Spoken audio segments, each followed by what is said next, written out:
Ever wonder why some people seem to have incredible self-control while others struggle to resist even the smallest temptations?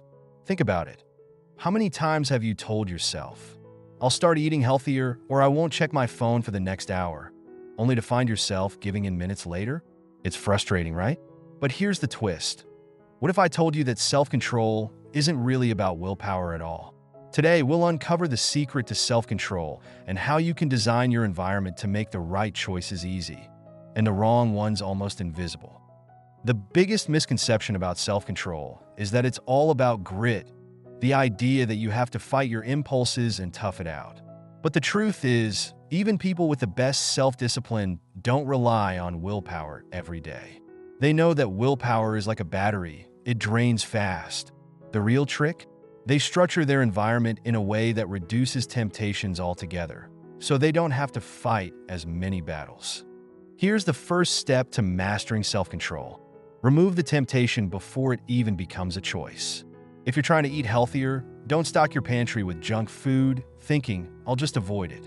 If the cookies are there, they'll call your name eventually. The solution? Make the good choice the default choice.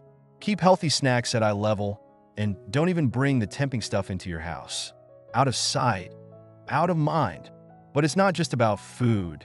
This principle applies to anything. Want to cut back on social media? Move the app off your home screen or set a time limit on your phone. If you make the tempting behavior inconvenient, you're less likely to indulge.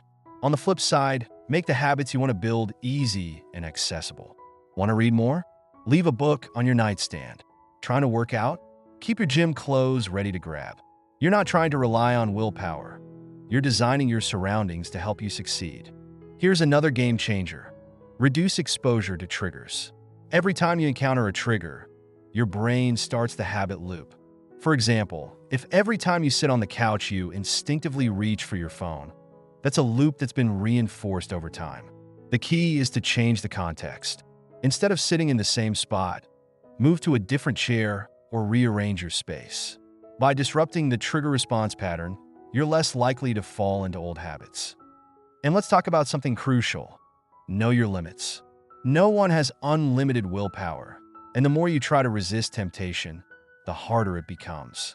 Think about it like this. If you were holding a heavy weight all day, eventually your arms would give out, no matter how strong you are.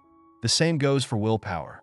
Instead of testing your limits, it's better to design systems that prevent you from reaching them in the first place. Here's a practical tip. Use implementation intentions. This is a fancy way of saying, if X happens, I'll do Y. For example, if I feel stressed, I'll take a 5-minute walk instead of scrolling through my phone. By planning your response in advance, you're less likely to default to old habits. Your brain loves shortcuts, and giving it a clear path makes it easier to follow through. Another tip? Stack your habits with natural rewards.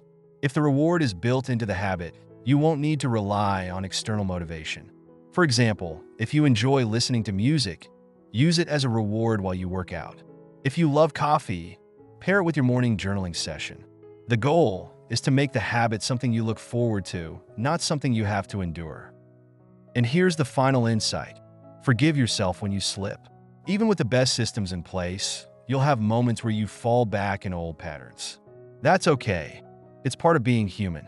The secret isn't in avoiding failure entirely. It's in bouncing back quickly. If you overeat or skip a workout, don't waste time feeling guilty. Get back on track as soon as possible. The faster you recover, the less damage the slip-up does. So, let's recap. Self-control isn't about willpower. It's about designing your environment to reduce temptations. Make the right choices easy and the wrong ones inconvenient. Reduce exposure to triggers, plan your responses in advance, and stack your habits with natural rewards. And when you slip, forgive yourself and move forward quickly. Self-control is a skill you can build, not a battle you need to fight every day. The secret to self-control isn't about being perfect. It's about being smart. If this video gave you some new insights, hit that like button, subscribe, and share it with someone who could use a little boost in building better habits. Stay intentional, stay consistent, and I'll see you in the next one.